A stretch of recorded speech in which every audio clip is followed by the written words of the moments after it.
what happens next then? After you've gotten that, after you've baited the hook, what do you do next? Well, they say, okay, fine. Who do you need? What kind of person from my team do you need? And I say to them, I need someone you can trust. I need to know someone who knows how your operation works from all the different components.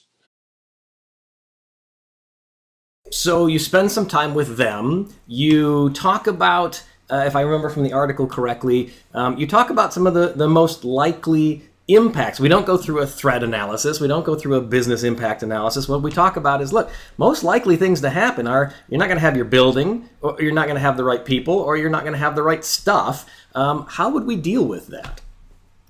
Right. And that's it. You go, what are we going to do if we lose the building? And, first of all, you just say to them, what are the things you do? How do you make money? Right. And I think that's what's so important. And again, we keep hearing from the industry that business continuity planners lack business acumen, that we don't understand the business of the business, and we come in with our documents and our templates, but we need to take the time to really understand the business. Exactly. We need the idea of a standard business continuity plan across all businesses will only work if all the business areas within that company run exactly the same way. Which isn't going to happen. It's obvious. Which isn't realistic. Well, if it's not realistic that they all run the same way in production, how realistic is it that they'd all run the same way during an event, during a crisis of some nature? And that they'd all have the same goals, the same priorities, and be needing to use the same forms. Let's face it, there's no group, unless you're really heavy in staff within your business continuity team, that you're going to be able to handhold all these groups. They're going to have to be able to pick themselves up from their bootstraps and get themselves recovered. And so the plans at the end of the day need to be tailored to that business need and written in a way that makes sense to that division, that business unit, etc. So talk now about the second meeting with the executive. What do you come back with, and how does that conversation happen?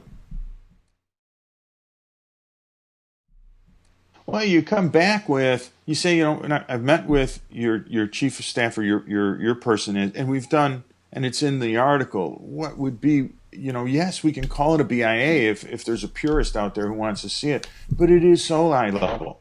What do you do? What would you do if the building went down? What would you do if you had a personnel shortage for whatever reason? Let's not talk about pandemic. Let's say they hit the lottery. Let's not look at the causes. Let's look at the effects.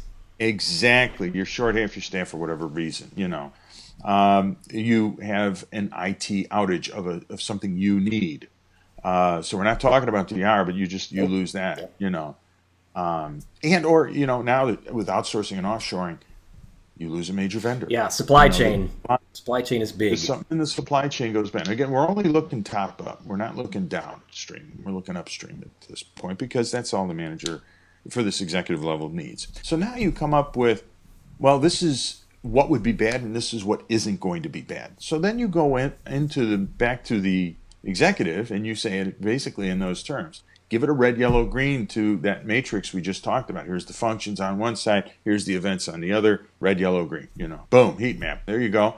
Here you go. This is what we think is important and not important. And he says, wow. And see, now that you know that your people are telling you, and this is important, because don't get in the middle. Don't make it. See, the business continuity people too, a lot of them, they want to be the savior. They want to be the ones holding the red cape. They want to fix everything. It's not going to work that way in a real crisis. So now we're trying to turn everything back on the team. The team's got a problem. Your boss, you executive, you and your people have identified an issue here. Congratulations.